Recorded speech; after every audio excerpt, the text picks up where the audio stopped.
Sir और इस ज्ञान गोदावरी चैनल में आपका हार्दिक स्वागत है।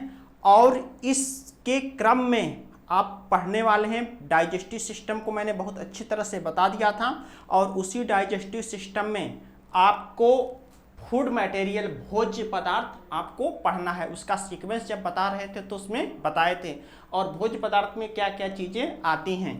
तो इनको पढ़ने से पहले चैनल्स को लाइक कीजिए, सब्सक्राइब कीजिए, फ्रेंड्स में शेयर कीजिए ताकि आने वाले वीडियो का नोटिफिकेशन आपको मिल सके।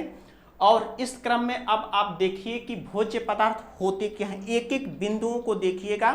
या भोज्य पदार्थ जो होते हैं ऊर्जा प्रदान करने का कार्य करते हैं। और किसी भी जीएस के पेपर में उठा के देख लीजिए कि बायोलॉजी के जो 10 से 12 क्वेश्चन होते हैं, 7 क्वेश्चन आपको यहाँ से मिलते हैं। विटामिन से, कार्बोहाइड्रेट से, वसा से, लिपिड से, प्रोटीन से, खनिज तत्व से और जल से मिलते हैं। और यह पूरा आता है डाइजेस्टिव सिस्टम के अंतर्गत। इस फिगर को मैंने आपको पिछले वीडियो में इन चीज़ों को बताया था। तो यह 7 क्वेश्चन कैसे कैसे मिलते हैं, इसमें से कुछ बेसिक रेफरेंस होते हैं जिसको मैं बताने के बाद से एक एक चीज़ों के बारे में, एक एक टॉपिक के बारे में बताऊंगा। और इसको एक एक क्रम में विटामिन, कार्बोहाइड्रेट, ऐसे इसके सीक्वेंस क्रम में बताऊंगा। तो सबसे पहले देखिए कि भोजन ग्रहण क्यों करते हैं। भोजन ग्रहण करने का अभिप्राय होता है कि जैसे आपके पास कोई भी बाइक होगी, 2 व्हीलर 4 व्हीलर जो भी होगी, उसको चलाने के लिए क्या होती है, ईंधन की आवश्यकता होती है। तो ठीक उसी प्रकार से और हमारे जीवन को चलाने के लिए, शरीर के अंगों को कार्य करने के लिए ऊर्जा की आवश्यकता होती है। और यह ऊर्जा जो होती है हमारे भोज्य पदार्थों से मिलती है। अब चूंकि पेट्रोल और डीजल के लिए हमारे डाइजेस्टिव सिस्टम अडॉप्ट नहीं होते हैं, इसीलिए पेट्रोल डीजल को नहीं डाला जाता है। तो जैसे आप एग्जाम्पल्स के तौर पे बाइक में आप फ्यूल डालते हैं तो उसमें क्या होता है, ऑक्सीजन होता है, कार्बोरेटर होता है, वहाँ से मिक्स होके वह क्या होता है, जाता है और उसके दहन या ऑक्सीडेशन से ऊर्जा प्राप्त होती है, पिस्टन में जाता है, वहाँ से वर्क प्राप्त होता है, कार्य होता है। तो ठीक उसी प्रकार से आप आ जाइए इस बेसिक क्रम में। ये जो पूरी शरीर है, इस शरीर को ऊर्जा प्रदान करने वाले भोजन को क्या कहते हैं, भोज्य पदार्थ। इसकी सिंपल सी परिभाषा होती है कि ऐसे भोजन जो ऊर्जा प्रदान करने का कार्य करते हैं उसे भोज्य पदार्थ कहते हैं। और भोजन की जो परिभाषा आप देखेंगे तो भोजन को ईंट पत्थर तो खाएंगे नहीं, भोजन का अभिप्राय होता है जिन चीज़ों को आप ग्रहण कर सकें। तो ऐसे भोज्य पदार्थ जो ऊर्जा प्रदान करने, ऐसे भोजन जो ऊर्जा प्रदान करने का कार्य करते हैं उसे भोज्य पदार्थ कहते हैं। और मनुष्य के मुख्य भोज्य पदार्थ होते क्या हैं, विटामिन होते हैं, कार्बोहाइड्रेट होता है, वसा होती है, लिपिड होता है, प्रोटीन होता है, खनिज तत्व होता है और जल होता है। तो एक शब्द बताए थे कि यह जो होते हैं ऊर्जा या एनर्जी प्रदान करने का कार्य करते हैं। ऊर्जा या एनर्जी प्रदान करने का कार्य करते हैं। तो अब यहाँ से एक बेसिक रेफरेंस के रूप में क्वेश्चन आता है कि हमारे भोज्य पदार्थों से कौन कौन से ऐसे भोज्य पदार्थ होते हैं जो ऊर्जा प्रदान करने का कार्य करते हैं, प्रत्यक्ष रूप से ऊर्जा प्रदान करने का कार्य करते हैं। तो अब यहाँ से ध्यान दीजिए, ऊर्जा प्रदान करने का जो कार्य करते हैं उसमें हो जाता है कार्बोहाइड्रेट। अब यहाँ से देखिए कि कौन कौन से, यह कार्बोहाइड्रेट होता है जो ऊर्जा प्रदान करने का कार्य करता है, वसा होता है, ऊर्जा प्रदान करने का कार्य करता है, लिपिड होता है, ऊर्जा प्रदान करने का कार्य करता है, और प्रोटीन होता है, ऊर्जा प्रदान करने का कार्य करता है। तो इतना स्पष्ट कर लीजिए कि हमारे भोज्य पदार्थों में जो डायरेक्ट ऊर्जा प्रदान करने का कार्य करते हैं वह 4 ही भोज्य पदार्थ होते हैं। कार्बोहाइड्रेट होता है, वसा होती है, लिपिड होता है, प्रोटीन होता है और खनिज तत्व होता है। और इन भोज्य पदार्थों से ऊर्जा प्रदान करने का क्रम, यानी सबसे अधिक ऊर्जा किससे मिलती है, ध्यान दीजिएगा, वसा से मिलती है। और 1 ग्राम वसा से 9.3 किलो कैलोरी ऊर्जा मिलती है, जबकि वसा से 1 ग्राम वसा से 4.2 किलो कैलोरी ऊर्जा मिलती है। उसके बाद से लिपिड से, प्रोटीन से ऊर्जा मिलती है। तो एक सिंपल सा क्वेश्चन जब पूछा जाए कि इन भोज्य पदार्थों में से सबसे अधिक ऊर्जा प्रदान करने वाला भोजन क्या होता है, वसा होता है। उसके बाद से दूसरे नंबर पर कार्बोहाइड्रेट, लिपिड आता है, प्रोटीन आता है। लेकिन इसी क्वेश्चन को थोड़ा सा टर्न करके जब आपसे एग्जाम में पूछा जाता है कि इन भोज्य पदार्थों में से कौन सा ऐसा भोज्य पदार्थ होता है जो शरीर को तुरंत ऊर्जा देने का कार्य करता है, तो ऐसी स्थिति में आपका आंसर हो जाएगा कार्बोहाइड्रेट होता है। शरीर को तुरंत ऊर्जा देने वाला भोज्य पदार्थ होता है। शरीर को तुरंत या इमीडिएटली ऊर्जा देने वाला भोज्य पदार्थ होता है। तो यह 2 चीजें आपको स्पष्ट हो गई। अब यहां से एक नेक्स्ट तीसरे पॉइंट से क्वेश्चन पूछा जाता है कि कौन सा ऐसा भोज्य पदार्थ होता है जो ऊर्जा उत्पादन करने का कार्य नहीं करता है। तो अब यहां से ध्यान दीजिए कौन से भोज्य पदार्थ होते हैं जो ऊर्जा उत्पादन करने का कार्य नहीं करते हैं। इसमें होता है विटामिन, इसमें होता है विटामिन होता है, खनिज तत्व होता है और जल होता है। तो अभी आप कहेंगे कि हमारे ही स्टेटमेंट को आप गलत साबित करेंगे कि सर आपने अभी बताया कि भोज्य पदार्थ जो होते हैं ऊर्जा प्रदान करने का कार्य करते हैं, लेकिन यह ऊर्जा प्रदान नहीं करते हैं, डायरेक्ट रूप से नहीं करते हैं। यह केवल ऊर्जा से संबंधित क्रियाओं को करने में सहायता करने का कार्य करते हैं। तो इसीलिए यह आवश्यक होता है। जैसे सिग्निफिकेंस के रूप में आपको एग्जाम्पल्स के रूप में समझा दें तो यह जो जल होता है ऊर्जा प्रदान करने का कार्य नहीं करता है और विटामिन नहीं करता है, लेकिन यह ऊर्जा से संबंधित क्रियाओं को करने में सहायता करने का कार्य करता है। ध्यान दीजिएगा, बहुत इंपॉर्टेंट क्वेश्चन है कि जल जो होता है ऊर्जा प्रदान करने का कार्य नहीं करता है, यह ऊर्जा से संबंधित क्रियाओं को करने में सहायता करने का कार्य करता है। और जैसे एग्जाम्पल के रूप में आप पूछते हैं कि जल ही जीवन होता है, तो जल के बारे में बहुत सारी स्थितियां आप पढ़ेंगे। जल यही जो जल होता है पृथ्वी पर 3 अवस्थाओं में पाया जाता है। क्लासिफिकेशन आप जब मैटर पढ़ेंगे उस चीज के बारे में बताएं कि जल H2O से मिलकर बना होता है। यह तीनों रूपों में सॉलिड, लिक्विड और गैस तीनों अवस्थाओं में पाया जाता है। इसकी फिजिकल स्टेट क्या होती है, केमिकल स्टेट क्या होती है, और यह एनामोलस एक्सपेंशन ऑफ वाटर, इन चीजों को आगे हम बताएंगे कैसे क्वेश्चन बनते हैं। तो ध्यान दीजिए कि जितने रेट्स हैं ये तीनों ऊर्जा प्रदान करने का कार्य नहीं करते हैं, यह ऊर्जा से संबंधित क्रियाओं को करने में सहायता करने का कार्य करते हैं। अब इस प्रकार से अब एक एक चीजों को हर एक पॉइंट एक टॉपिक बन जाएगा। जैसे विटामिन के लिए अलग, कार्बोहाइड्रेट, वसा, लिपिड, प्रोटीन, खनिज तत्व के लिए अलग से टॉपिक बन जाएगा। तो अब यहां से देखिएगा एक एक क्रम में मैं बता रहा हूं कि सबसे पहले आता है इसमें विटामिन। अब यहां से एक एक पॉइंट ध्यान दीजिएगा। विटामिन बीटा प्लस एमीन से मिलकर बने होते, यानी विटामिन की परिभाषा होती है कि ऐसे भोजन जो ऊर्जा उत्पादन करने में सहायता करने का कार्य करते हैं अथवा जो जीवन के लिए आवश्यक होते हैं उसे विटामिन कहते हैं। तो अब यहां से देखिएगा पहला टॉपिक होता है इस भोज्य पदार्थ के अंतर्गत विटामिन। भोज्य पदार्थ, भोज्य पदार्थ, फूड मटेरियल, मटेरियल के अंतर्गत पहला पॉइंट होता है विटामिन। विटामिन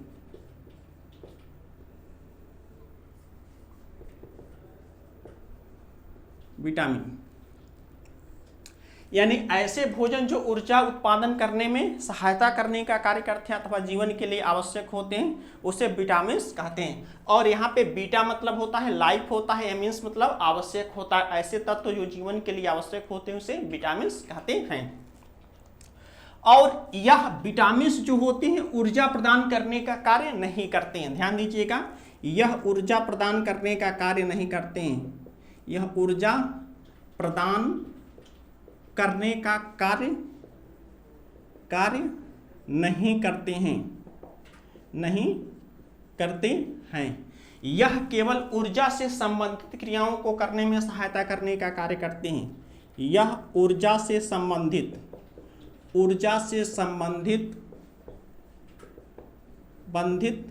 क्रियाओं को करने में सहायता करने का कार्य करते हैं, क्रियाओं को करने में सहायता करने का कार्य करते हैं। और इसी विटामिन्स का अध्ययन विटामिन विज्ञान या विटामिनोलॉजी के अंतर्गत करते हैं। विटामिन विज्ञान या विटामिनोलॉजी के अंतर्गत इसका अध्ययन करते हैं। और इसी के बाद से आता है कि विटामिन की खोज, डिस्कवरी। आप विटामिन को 3 स्टेप में पढ़ेंगे कि विटामिन की खोज और विटामिन का वर्गीकरण कैसे होता है। तो यहाँ पे देखिएगा, अब इसी के बाद से नेक्स्ट पॉइंट आता है कि विटामिन की खोज, डिस्कवरी या विटामिन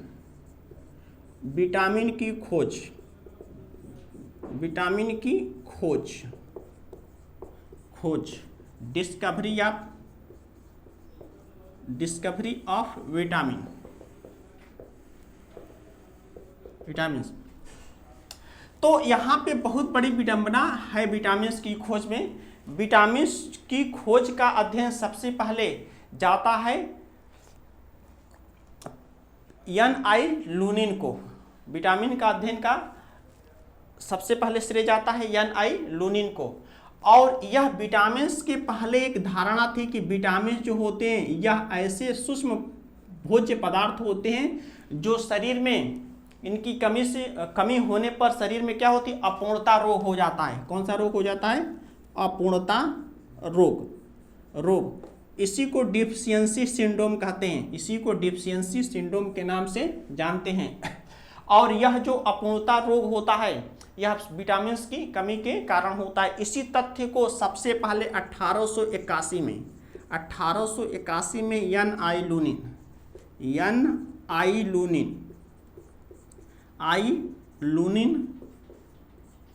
लूनिन ने बताया कि हमारे भोज्य पदार्थों में, इस सेंटेंस को बहुत अच्छे से ध्यान दीजिएगा, थोड़ा सा इस पे कंफ्यूजन है, कि 1881 में एन.आई. लूनिन ने बताया कि हमारे भोजन में कुछ अज्ञात पदार्थों की कमी से, हमारे भोजन में कुछ अज्ञात पदार्थों की कमी से, कुछ अज्ञात पदार्थों की कमी से, पदार्थों की कमी से रोग हो जाते हैं। और इसी रोग को क्या कहते हैं? इसी रोग को अपूर्णता रोग कहते हैं। हमारे कुछ अज्ञात पदार्थों की कमी से रोग हो जाते हैं, इसी को अपूर्णता रोग कहते हैं। लेकिन इस अज्ञात पदार्थ का नाम, इस अज्ञात पदार्थ का नाम लूनिन नहीं दे पाए। अज्ञात पदार्थ, इसको ऐसे समझ लीजिएगा, अज्ञात पदार्थों का नाम लूनिन नहीं दे पाए। बाद में 1912 में बहुत समय बीता और उसके बाद से 1912 में एक वैज्ञानिक हुए फंक। 1912 में फंक हुए और इन्होंने लूनिन के कार्यों का समर्थन करते हुए यह बताया कि हमारे भोजन में जिन अज्ञात पदार्थों की कमी से रोग हो जाते हैं उसी को अपूर्णता रोग कहते हैं। और इसी अज्ञात पदार्थ का नाम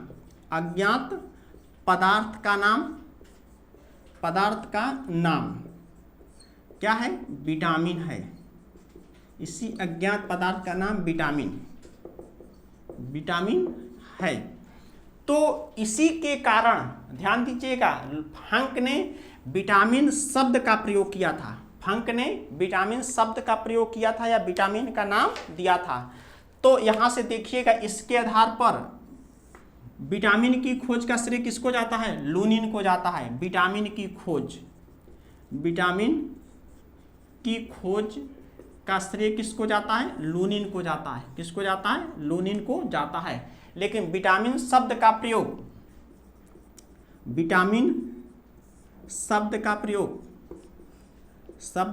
प्रयोग किसने किया था? फंक ने किया था। ध्यान दीजिए इस तथ्य को।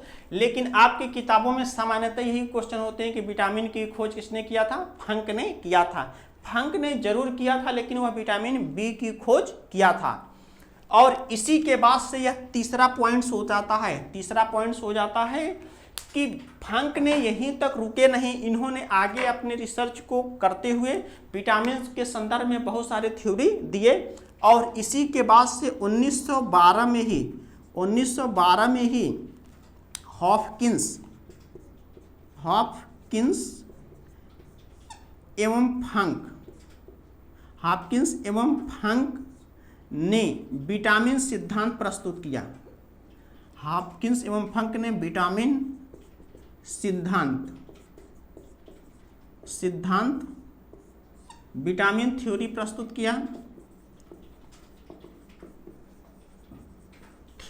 प्रस्तुत किया और बताया कि विटामिन किस प्रकार से कार्य करते हैं। अब इस पे 3 क्वेश्चन आता है कि विटामिन की खोज का श्रेय किसको जाता है? एन.आई. लूनिन को जाता है। लेकिन विटामिन शब्द का प्रयोग फंक को जाता है। और विटामिन थ्योरी या विटामिन सिद्धांत का श्रेय किसको जाता है? हॉपकिंस एवं फंक को जाता है। और इन्होंने विटामिन सिद्धांत को प्रस्तुत करने के बाद फंक ने यह बताया कि विटामिन किस तरह से कार्य करते हैं। और इसी के पॉइंट से एक बात आता है कि विटामिन के सारे दो स्टेप होते हैं, एक फिजिकल स्टेट होते हैं, दूसरा केमिकल स्टेट होते हैं। तो इन अवस्थाओं को आपके जीएस के पैटर्न पर नहीं पढ़ना है। इसी के बाद से आता है कि विटामिन का वर्गीकरण कैसे करते हैं। तो विटामिन, इसी के बाद से आता है विटामिन के प्रकार, टाइप ऑफ विटामिन। इसी के बाद आता है टाइप ऑफ विटामिन।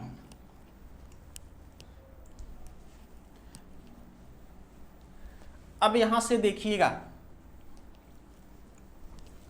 विटामिन के प्रकार।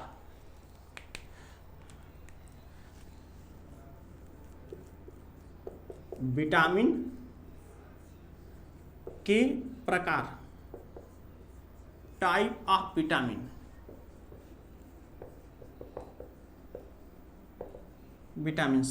विटामिन मुख्यतः दो प्रकार के होते हैं, ध्यान दीजिएगा। यह विटामिन मुख्यतः दो प्रकार के होते हैं, एक वसा में घुलनशील और दूसरा जल में घुलनशील। इस चीज को मैं आइडेंटिफाई कर दे रहा हूं। विटामिन मुख्यतः दो प्रकार के होते हैं। नंबर 1, ये जो होते हैं वसा में घुलनशील विटामिन, ये जो होते हैं वसा में घुलनशील विटामिन, फैट सॉल्युबल विटामिन, वसा में घुलनशील विटामिन होते हैं, यानी फैट सॉल्युबल विटामिन, वसा में घुलनशील vitamin, fat soluble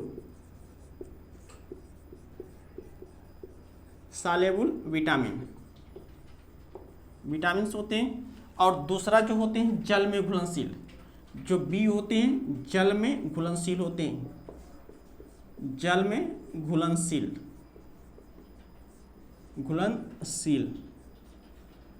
vitamin, water soluble vitamin.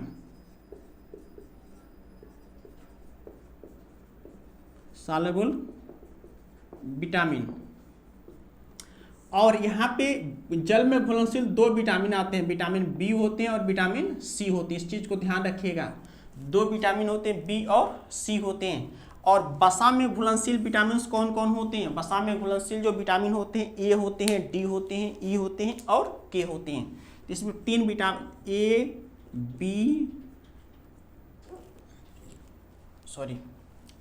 D E के, ए डी ई और के, यह चार विटामिन होते हैं जो वसा में घुलनशील होते हैं। और इन विटामिनों के बारे में जब आप इसको विस्तृत पढ़ेंगे तो इसको 4 स्टेप पे आपसे क्वेश्चन पूछे जाते हैं। सबसे पहले होता है विटामिन का रासायनिक नाम, और दूसरा विटामिन के सोर्सेज, विटामिन के कार्य और विटामिन से रोग। 4 बिंदुओं से आपसे क्वेश्चन पूछे जाते हैं। तो एक फॉर्मेट में बता दे रहा हूं कि विटामिन को कैसे एक्सप्लेन किया जाता है। तो इसमें जो सबसे पहला विटामिन होता है विटामिन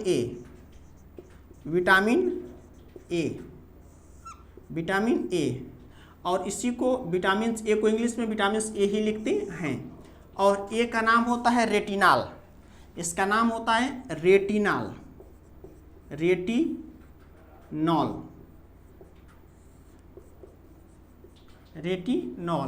और इसके बहुत सारे नाम होते हैं, जब एक सीक्वेंस आगे बताएंगे तो बताएंगे। इसका एक दूसरा नाम होता है विटामिन ए का, रेटिनॉल बीटा कैरोटीन होता है। इसका दूसरा नाम होता है बीटा कैरोटीन होता है, बीटा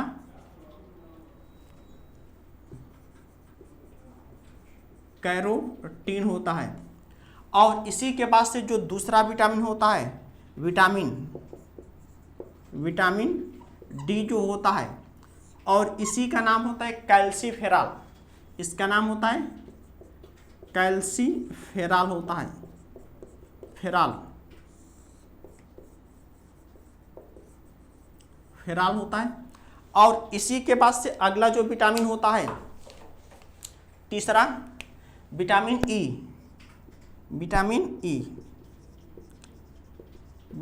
ई, और इसी का नाम होता है टोकोफेरॉल।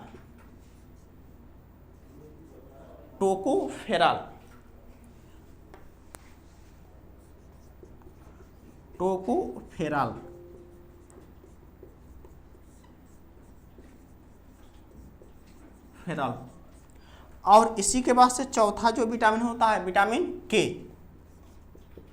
विटामिन के, और इसी का नाम होता है नेफ्थोक्यूनान होता है, इसका नाम होता है नेफ्थोक्यूनोन। इसको ऐसे लिखते हैं नेफ्थोक्यूनोन,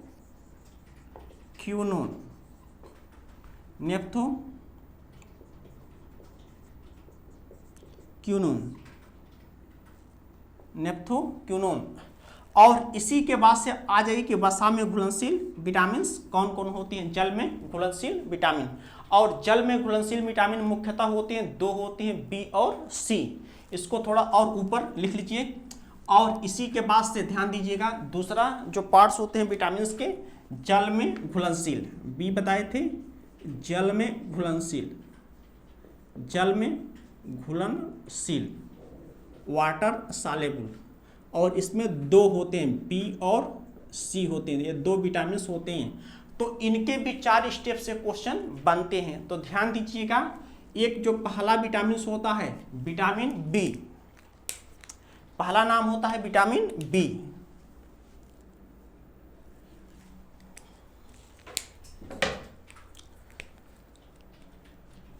विटामिन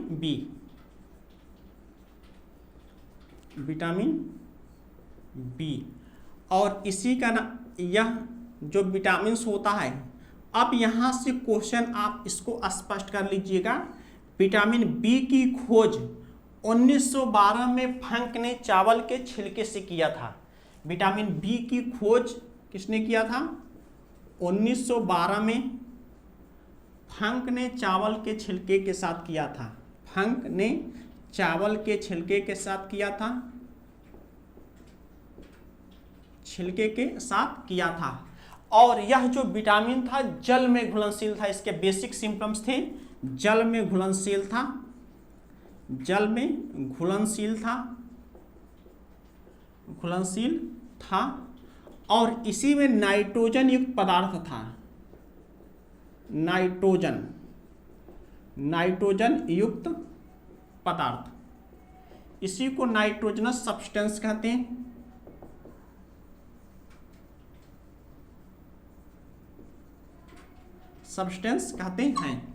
और तो यहां से क्वेश्चन बनते हैं कि जब विटामिन बी की खोज 1912 में फंक ने चावल के छिलके से कर दिया था, और यह जल में घुलनशील था, और इसमें नाइट्रोजन युक्त पदार्थ था, तो यहाँ पे एक बेसिक कॉन्सेप्ट होता है कि जब विटामिन बी की खोज फंक ने कर दिया था, उसके बाद से बहुत सारे विटामिनों की खोज की गई जिनके गुण विटामिन बी से मिलते जुलते थे। अब बहुत सारे विटामिन की खोज की गई, और इनकी संख्या करीब देखा जाए तो 42 से एबव है, अधिक है।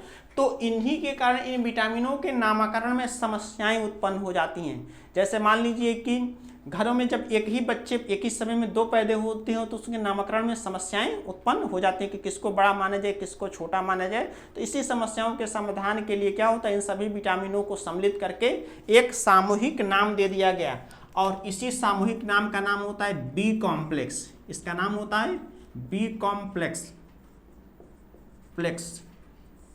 बी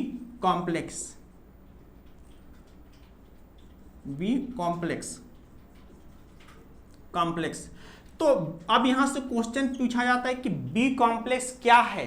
तो बी कॉम्प्लेक्स जो होता है, या विभिन्न विटामिनों को एकत्र करके एक सामूहिक नाम दे दिया गया। यहाँ से क्वेश्चन पूछा जाएगा कि बी कॉम्प्लेक्स क्या है। तो बी कॉम्प्लेक्स विटामिन बी का एक समूह है। आपसे जब क्वेश्चन पूछा जाए कि बी कॉम्प्लेक्स क्या है, तो बी कॉम्प्लेक्स विटामिन बी का एक समूह है, और इसी में बहुत सारे विटामिन आते हैं। तो इसमें ध्यान दीजिएगा, इसको नंबर 1 पहला विटामिन होता है, इसको ध्यान दीजिएगा। इसमें बहुत सारे विटामिन आते हैं, इसको ऐसे सीक्वेंस में लिख रहे हैं। इसमें जो पहला विटामिन होता है विटामिन B1, पहला जो होता है विटामिन B1, और इसी विटामिन B1 का नाम होता है थायमिन। इसी का नाम क्या होता है? थायमिन होता है। और दूसरा जो होता है विटामिन B2, और इसी का नाम होता है राइबोफ्लेविन।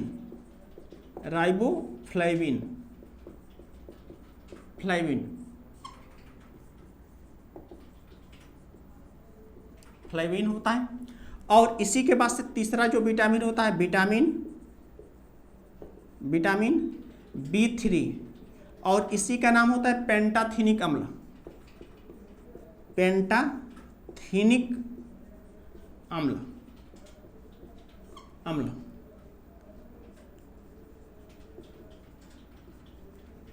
थीनिक एसिड होता है। और इसी के बाद से जो चौथा विटामिन होता है विटामिन B5, और इसी का नाम होता है नियासिन अथवा निकोटिनिक अम्ल। इसका नाम होता है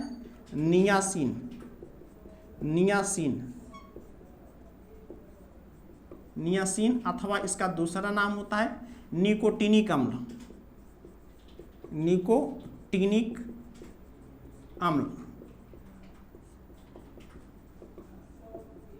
निकोटिनिक एसिड होता है। यह विटामिन दोनों के एक ही नाम होते हैं, इसको अलग अलग बताएंगे, अभी इस पे थोड़ा सा कंफ्यूजन है आप लोगों को। और इसी के बाद से होता है विटामिन B6, जो पांचवा जो विटामिन होता है विटामिन B6, और इसी का नाम होता है पायराडॉक्सिन। इसका नाम होता है पायराडॉक्सिन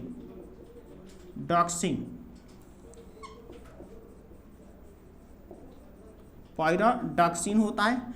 और इसी के बाद से जो छठवां नेक्स्ट विटामिन होता है विटामिन B7, और इसी का नाम होता है बायोटीन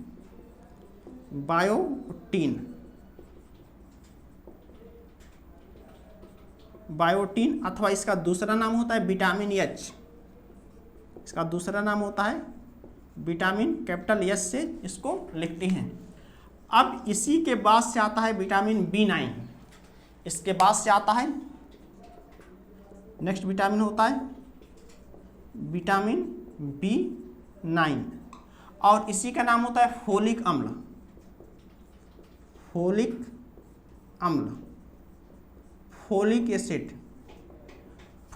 एसिड होता है।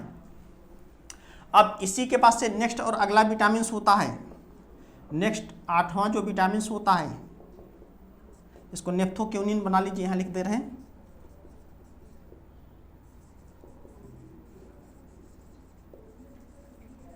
और इसी के बाद से नेक्स्ट विटामिन होता है विटामिन B12, और इसी का नाम होता है साइनोकोबालामिन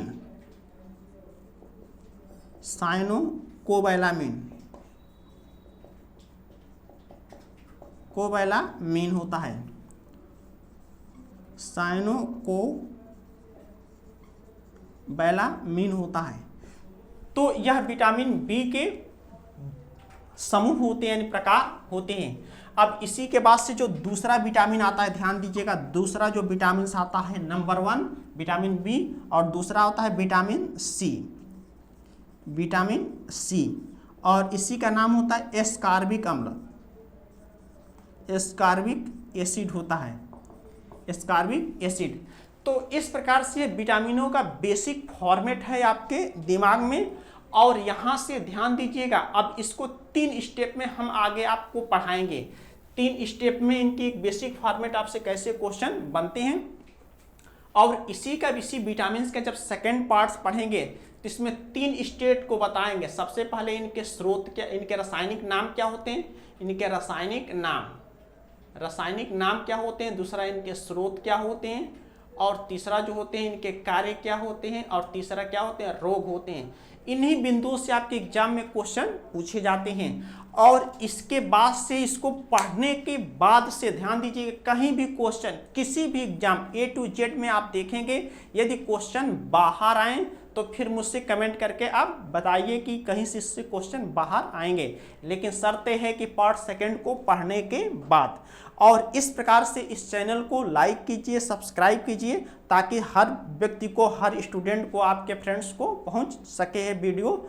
थैंक यू।